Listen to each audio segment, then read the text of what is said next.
Donc aujourd'hui, nous allons lire dans Lamentation.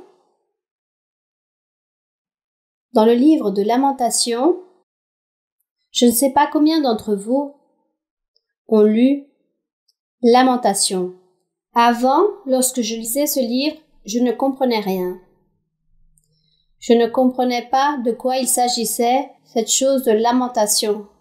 Comme dit le titre, Lamentation, ce sont des pleurs ou des regrets. Et dans l'ancien temps, dans le peuple d'Israël, lorsqu'il y avait une personne qui mourait, qui décédait dans le peuple, les personnes réalisaient des funérailles lorsqu'une personne meurt, et lorsque les gens faisaient cela, les gens chantaient certains cantiques, c'étaient des chants funèbres. C'était leur façon de célébrer la mort d'une personne. Et lors de ces célébrations, les gens appelaient d'autres personnes pour pleurer, pour que les personnes puissent gémir ce défunt. Donc certains pleuraient et d'autres chantaient, puis d'autres parlaient comme si les personnes réalisaient des complaintes comme des poèmes.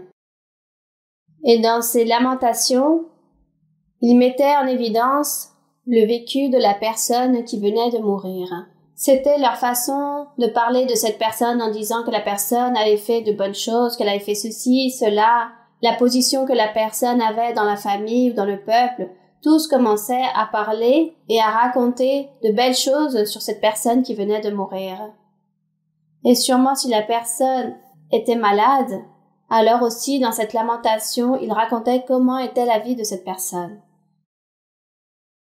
Donc ici dans Lamentation qui appartiennent à Jérémie le prophète, Jérémie réalise donc une lamentation, une complainte sur une église ou un peuple qui avait disparu, une église qui avait été complètement détruite ou un temple qui avait été détruit. Il faisait référence à Jérusalem. Anciennement, la Jérusalem physique, c'était où Dieu avait établi son temple physique que Salomon avait bâti. Le roi Salomon bâtit ce royaume merveilleux à Jérusalem, et lorsque Dieu a honoré ce temple, Dieu avait promis à Salomon qu'il allait être dans ce temple et qu'il allait se manifester. Que cela allait être une gloire, ce temple, qu'il serait rempli de la gloire de Dieu. Car Dieu disait que ce temple allait être comme une image, un symbole pour le futur de l'Église du Seigneur Jésus-Christ. L'Église du Seigneur Jésus-Christ, c'est le temple. Et c'est pour cela que Dieu a fait très attention à ce temple qui se trouvait à Jérusalem, et c'est pour cela que le roi Salomon l'a bâti avec les plus belles pierres, métaux et outils, éléments, tout ce qui pouvait exister pour cette construction, tout ce qu'il y avait de plus beau pour bâtir ce temple, car c'est ce que Dieu méritait. Car dans ce temple, Dieu allait y habiter. Car dans ce temple, dans le lieu très saint, entrait le sacrificateur, et Dieu parlait avec ce souverain sacrificateur.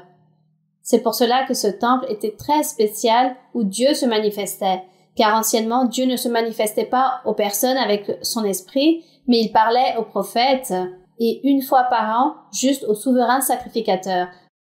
C'est pour cela que Dieu avait exigé que ce temple qu'avait bâti Salomon à Jérusalem, que personne le déshonorait, mais qu'au contraire, que tout celui qui rentrait devait être digne. Aucune personne ne pouvait entrer remplie de péché, ou sinon le Seigneur allait de suite détruire cette personne. Il exigeait de la sainteté et de la perfection.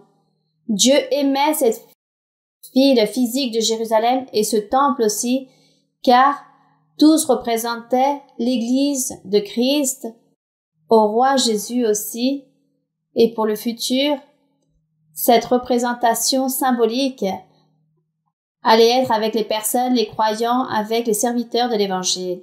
C'est pour cela que Dieu, à travers des prophètes, il envoyait des messages au peuple, au roi et au peuple, leur disant qu'ils devaient respecter, valoriser, toujours sanctifier ce temple là-bas à Jérusalem, et que tous ceux qui habitaient en Jérusalem devaient vivre une vie agréable devant Dieu. Dieu exigeait cela, mais cela ne fut pas ainsi, car le peuple, nous avons lu les livres des prophètes, nous avons lu Chroniques, Rois, où nous voyons que tous ont péché, les rois et toutes les personnes péchaient et faisaient des choses incorrectes devant Dieu. Et qu'est-ce qu'ils ont fait avec ce temple à Jérusalem?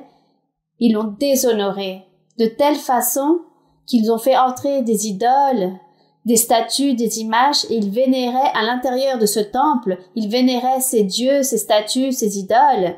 Mais en plus de cela, ces gens aussi créaient des lieux comme des hôtels très spéciaux où ils établissaient leur propre dieu, où des hommes et des femmes entraient pour déshonorer le temple en réalisant des choses impures entre hommes et femmes devant ces dieux, car ça c'était rendre hommage à leurs statues, à leurs dieux, à leurs démons, et à l'intérieur du même temple, ils réalisaient toutes ces choses incorrectes.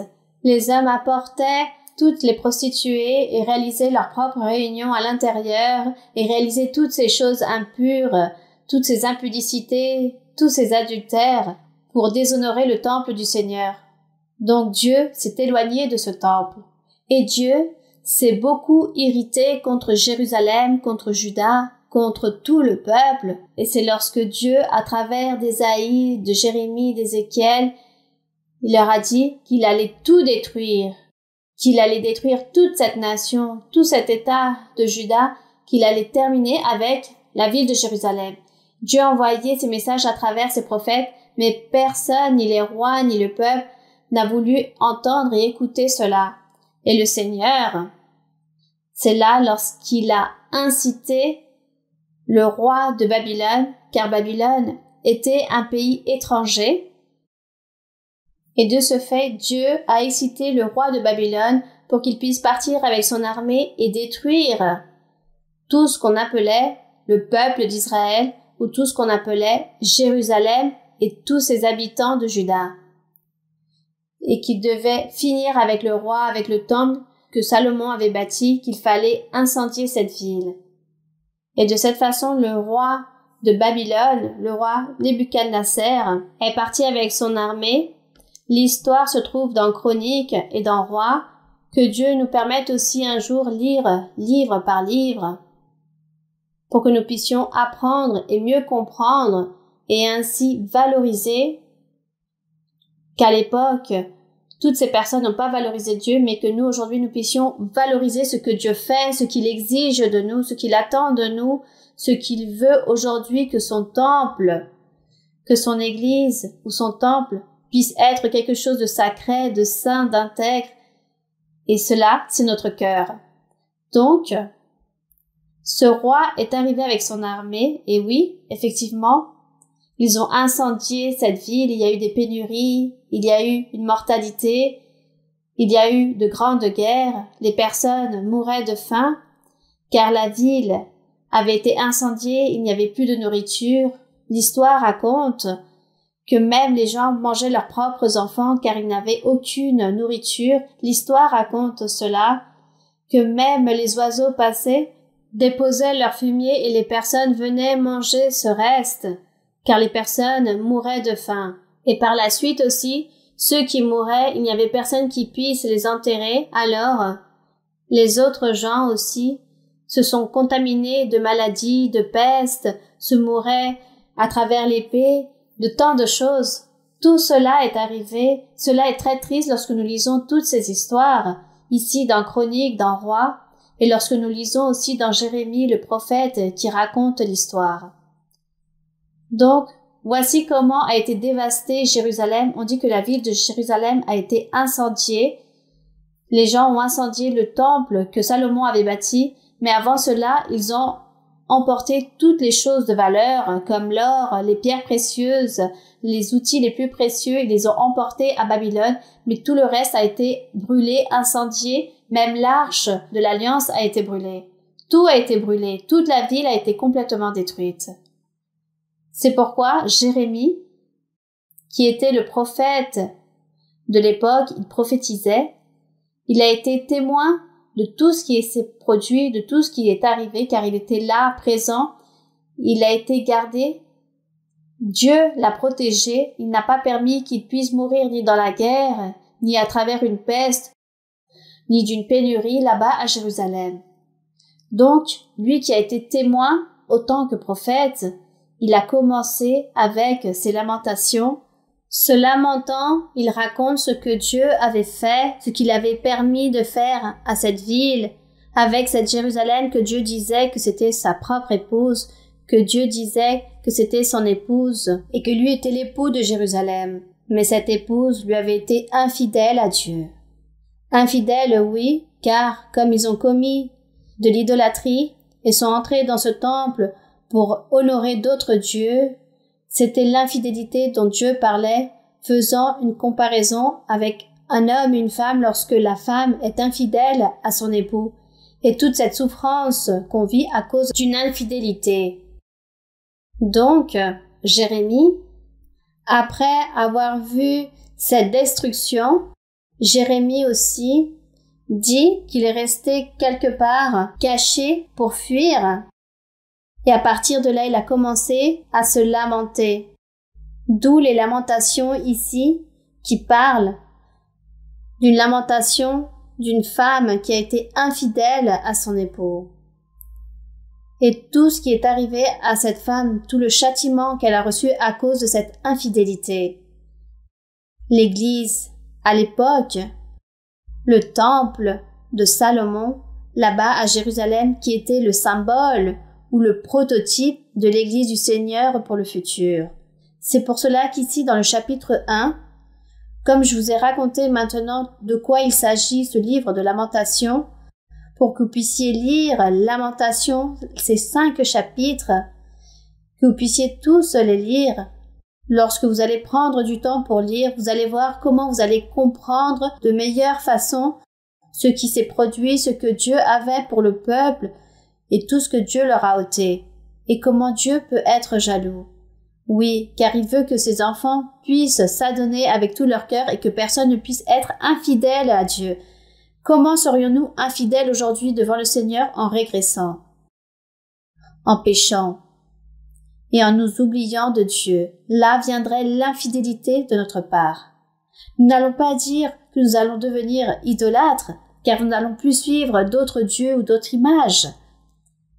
Mais nous pourrions nous éloigner du chemin de Dieu et nous serons infidèles à Dieu. Vous voyez, ici, il y aurait une infidélité. Mais Dieu nous enseigne de plusieurs façons, et c'est pourquoi ici, dans ces lamentations, nous apprenons. Et dans le verset 1, il est écrit « Et quoi? Elle est assise solitaire, cette ville si peuplée. » Lorsqu'il dit que la ville est restée seule, qu'est-ce qu'il voulait dire? De quelle ville parlait-il? De Jérusalem. Il disait que cette ville est restée seule, solitaire. Pourquoi? Car il n'y a eu aucun habitant. Tous sont morts. Puis il dit, elle est semblable à une veuve, grande entre les nations souveraines, parmi quoi les États. Elle est réduite à la servitude. Oui, Dieu s'est éloigné. Il a châtié ce peuple, cette ville. C'est pourquoi il parle de cette femme qui a été réduite à la servitude. Sachant qu'au début, cette femme était, disant comme la maîtresse, celle qui commandait, mais qu'après elle est devenue une simple esclave.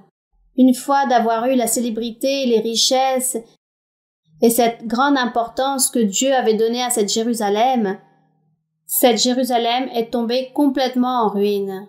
Il la compare à une médiante. Et dans le verset 2, il dit « Elle pleure durant la nuit ». Qui était en train de pleurer ici? Qu'elle pleurait durant la nuit. Donc cette ville si célèbre, cette ville populaire, tous les habitants sont morts, tous les êtres humains sont morts, mais est restée l'essence de cette femme ou de cette ville de Jérusalem, est restée cette essence car l'aisance, c'était ce restant du peuple ou l'Église du Seigneur Jésus-Christ dans le futur, dans les jours suivants. C'est pourquoi qu'il dit qu'elle pleurait. C'est comme si les personnes n'étaient pas mortes, alors que tous sont morts. Mais restait cette aisance de cette parole que Dieu avait dit, qu'il allait établir son peuple, son Église. Il a établi une Église physique qui a échoué. Dieu détruit, les personnes meurent, mais reste cette essence, ce restant du peuple. Et rappelons-nous que parmi toutes ces personnes, il y a eu certains qui ont été emportés à Babylone, et parmi eux, il y avait Daniel. Et ceux qui ont été emportés à Babylone, il s'agissait du restant du peuple, et étant là-bas à Babylone, autant que ce reste du peuple, ce petit groupe choisi par Dieu, car à travers de ce petit groupe allait venir plus en avant Jésus-Christ. Donc, tous pleuraient de cette souffrance, de cette amertume qui était arrivée à ce peuple de Jérusalem. C'est pourquoi il dit qu'elle pleure durant la nuit. Et ses joues sont couvertes de larmes. De tous ceux qui l'aimaient, nul ne la console. Tous ses amis, c'étaient toutes des nations qu'avaient leur propre Dieu.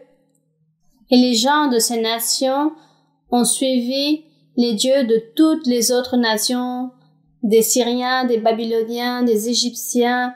Tous avaient leur propre Dieu, leurs idoles, leurs croyances, et ce peuple, Jérusalem, avec tous ses habitants, ont suivi toutes ces personnes pour vénérer et honorer tous ces autres dieux. Alors le Seigneur leur disait qu'ils étaient devenus ennemis, car ils étaient des amis infidèles, les amants de cette femme, de cette Jérusalem. C'étaient devenus des amants à cette Jérusalem. C'est pourquoi il disait tous ses amis lui sont devenus infidèles et sont devenus ses ennemis. Oui, car qui est venu les détruire? Tous ceux de Babylone sont venus les détruire. Ils sont devenus ennemis. Donc le Seigneur, le prophète ici, réalisait cette lamentation, car il avait entendu dire du Seigneur que Jérusalem lui appartenait, qu'il allait la bénir, qu'il allait donner le triomphe à Jérusalem, qu'elle serait embellie dans le monde. Mais Jérémie pensait en cette Jérusalem physique, en cette ville physique, mais notre Dieu parlait, c'était d'une Jérusalem future et spirituelle. Et c'est pour cela qu'il s'adonne ici, Jérémie, avec sa lamentation, en disant que Juda est en exil, victime de l'oppression et d'une grande servitude. Il habite au milieu des nations, et il n'y trouve point de repos. Tous ses persécuteurs l'ont surpris dans l'angoisse, c'est-à-dire les rois, les étrangers, avec leurs armées, ont réalisé la méchanceté à ce peuple d'Israël. Et tout cela le lamentait Jérémie dans sa complainte. Puis, il dit, les chemins de Sion sont dans le deuil, car on ne va plus aux fêtes. Donc, les Juifs réalisaient leurs fêtes comme la Pâque ou la fête des tabernacles ou des pains sans levain. Il s'agissait de fêtes où il fallait vénérer Dieu, honorer Dieu, mais on ne réalisait plus ces fêtes car tous étaient morts. Et c'est pour cela qu'il disait « Plus personne ne va aux fêtes. » Oui, plus personne, car tous étaient morts. Donc il dit « Toutes ces portes sont désertes, ces sacrificateurs gémissent, ces vierges sont affligées, et elle est remplie d'amertume. » C'est comme si Jérémie avait eu une vision où il voyait que les sacrificateurs, les vierges, les jeunes, tous étaient remplis d'amertume, affligés à cause de la destruction de cette ville. Mais ces personnes n'existaient pas réellement. Tous étaient morts. C'est juste que Jérémie les voyait à travers une vision. Il voyait cette essence de ce qu'était ce peuple et de ce qui allait être dans le futur cette Jérusalem céleste, la Jérusalem spirituelle, que le Seigneur Jésus-Christ allait secourir avec ce reste du peuple. Donc nous voyons ici dans le verset 5, il est dit, ces oppresseurs, les ennemis de cette Jérusalem, triomphent, sont en paix, car l'Éternel l'a humilié à cause de la multitude de ses péchés. Oui, ils étaient rebelles, c'était un peuple non croyant, un peuple avec un cœur endurci. Dieu leur parlait à travers les prophètes, et ce peuple n'obéissait pas, ne croyait pas. Au contraire, ce peuple cherchait les prophètes pour leur ôter la vie. C'est pourquoi il y avait cette rébellion. Ils disent que ces enfants ont marché captifs devant l'oppresseur. La fille de Sion a perdu toute sa gloire. Donc vous voyez comment était la lamentation de Jérémie.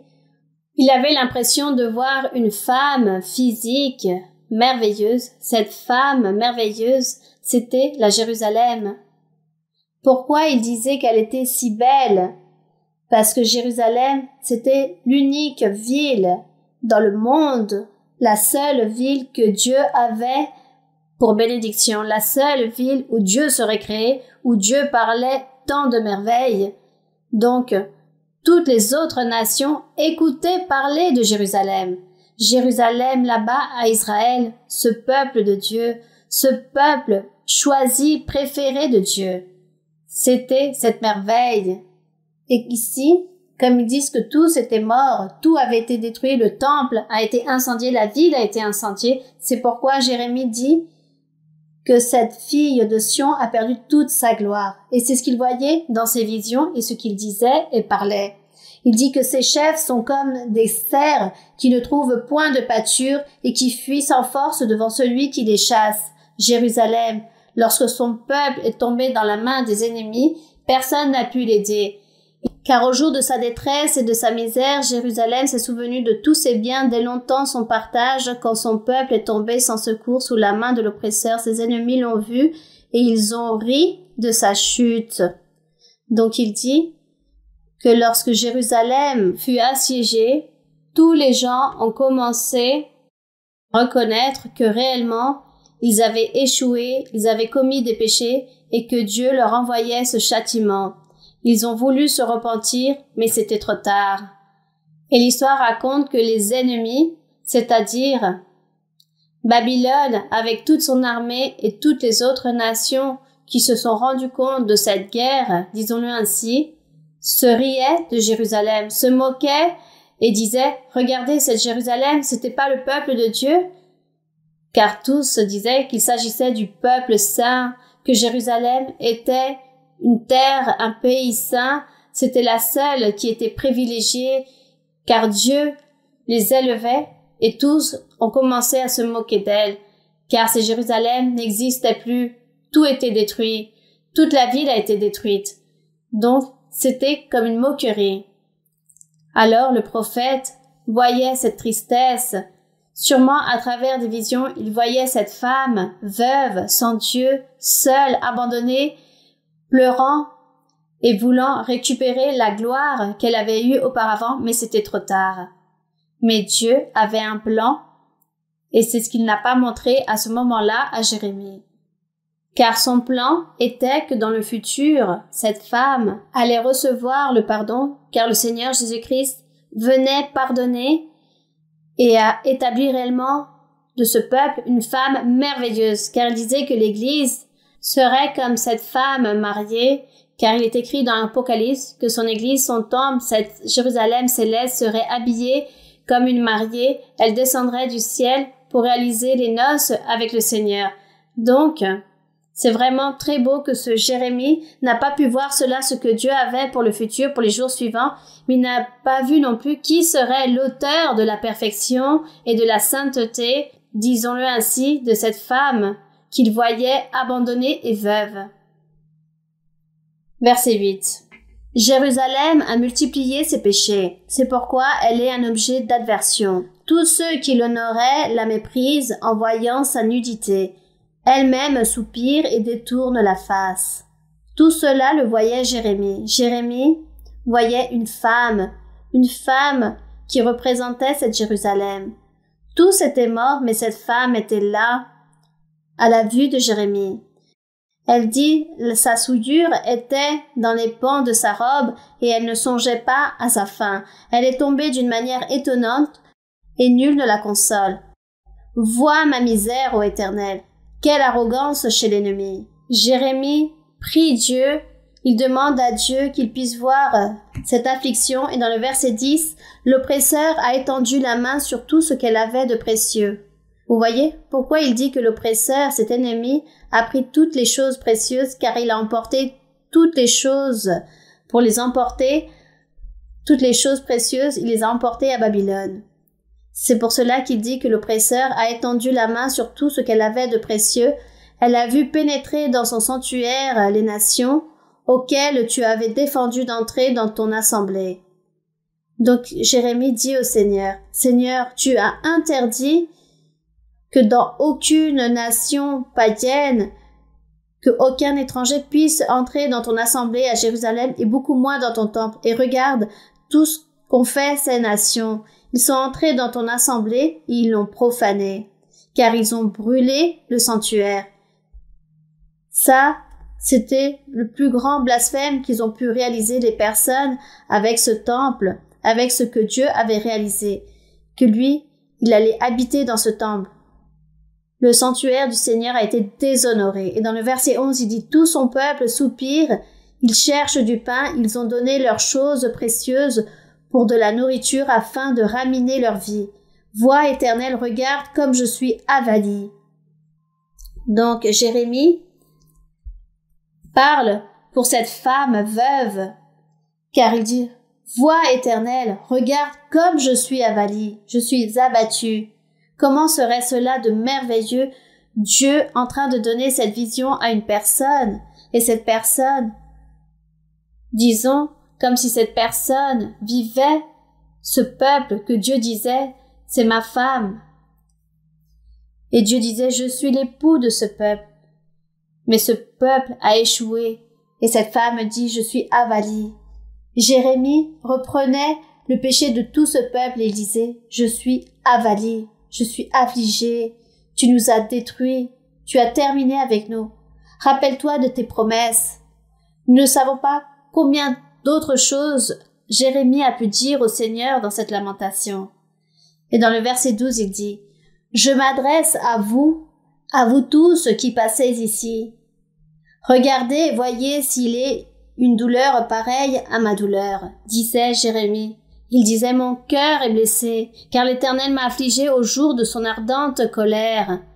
D'en haut, il a lancé dans mes os un feu qui les dévore. Il a tendu un filet sous mes pieds. Il m'a fait tomber en arrière. Il m'a jeté dans la désolation dans une longueur de tous les jours. Donc, cette femme, parlant à Dieu. Cette femme, qui était-elle? C'était cette essence, cette partie spirituelle que Dieu avait établie. C'était ce symbole, cette illustration des choses physiques qu'il allait représenter en spirituel les jours suivants. Jérémie était très triste. Il disait que plus jamais cette femme allait revenir ou ressusciter ou marcher à nouveau aux côtés de Dieu. Il n'a jamais pensé ainsi. Nous voyons comment ici Dieu ne lui montre pas les jours suivants. Tout simplement, quelque chose qui s'est passé et quelque chose qui s'est perdu. Si vous voulez lire le verset 14, vous pouvez m'aider à le lire. Sa main a lié le joug de mes iniquités. Elles se sont entrelacées, appliquées sur mon cou. Il a brisé ma force. Le Seigneur m'a livré à des mains auxquelles je ne puis résister. Quelle lamentation! Il dit que le Seigneur a terrassé tous mes guerriers au milieu de moi. Lorsqu'il parle de ces guerriers, il faisait référence aux soldats. Il a rassemblé contre moi une armée pour détruire mes jeunes hommes. Le Seigneur a foulé au pressoir la Vierge, fille de Juda. Donc Jérusalem était cette Vierge, fille de Juda. C'était tout l'État de Juda et Jérusalem était la capitale. C'est pourquoi il dit qu'il a foulé au pressoir la Vierge. Tout cela le voyait Jérémie, verset 16. C'est pour cela que je pleure, que mes yeux fondent en larmes, car il s'est éloigné de moi, celui qui me consolerait, qui raminerait ma vie. Mes fils sont dans la désolation, parce que l'ennemi a triomphé. Donc cette femme dit, mes fils sont détruits. Et aujourd'hui, lorsque le Seigneur parle de sa Jérusalem spirituelle, de son Église, des choses spirituelles qui appartiennent à son Église, il dit qu'il s'agit de son Église, qu'il va épouser lorsque des noces de l'agneau, mais il parle aussi de ses fils. Et les fils, ce sont les mêmes croyants, et tous les croyants établissent cette femme. Donc nous voyons ce mystère si grand de la manière de laquelle Dieu agit en nous. Il dit que nous sommes ses fils, ses serviteurs, ses croyants, que nous sommes son Église ou l'épouse de l'agneau. Le corps de Christ, ça c'est le grand mystère, la manière que Dieu nous parle et nous nomme tous ainsi. Il parle des fils de cette Vierge, de cette fille. Il parle du même peuple, des mêmes personnes que Dieu avait envoyé tant de messages des prophètes. Verset 17, vous pouvez le lire. Sion a étendu les mains et personne ne l'a consolé. L'Éternel a envoyé contre Jacob les ennemis d'alentour. Jérusalem a été un objet d'horreur au milieu d'eux. Et cela s'est produit ainsi, car les nations voisines étaient les ennemis à qui Dieu envoyait. Verset 18, l'Éternel est juste, car j'ai été rebelle à ses ordres. Écoutez, vous tous, ce peuple, et voyez ma douleur. Mes vierges et mes jeunes hommes sont allés en captivité. Lorsqu'il dit que ces vierges et ces jeunes hommes, car il a apporté à peu près 4000 personnes, 4800 personnes ont été emportées à Babylone, il y avait aussi Daniel et ses amis, ces jeunes hommes, parmi ce reste du peuple. Verset 19. J'ai appelé mes amis et ils m'ont trompé. Mes sacrificateurs et mes anciens ont expiré dans la ville. Il dit qu'il a demandé de l'aide, mais cela ne fut pas ainsi, car Dieu a permis que les mêmes étrangers puissent venir contre eux. Donc cette femme dit, j'ai demandé secours, mais mes amis m'ont trompé. Voyez la forme comment Dieu agit envers ce peuple qui représentait à la fois un peuple spirituel. Puis ici dans le verset 20, il dit, Éternel, regarde ma détresse, mes entrailles bouillonnent, mon cœur est bouleversé au-dedans de moi, car j'ai été rebelle en dehors, l'épée a fait ses ravages en dedans la mort. Oui, on parle de l'épée, car il s'agit des guerres, et en dedans la mort, oui, avec la peste et la pénurie.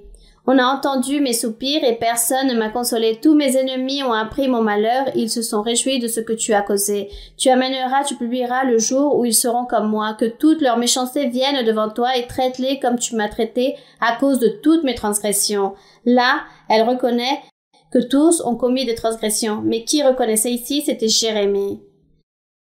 Car mes soupirs sont nombreux et mon cœur est souffrant. Puis, dans le reste des chapitres aussi, il y a encore ces lamentations de cette femme.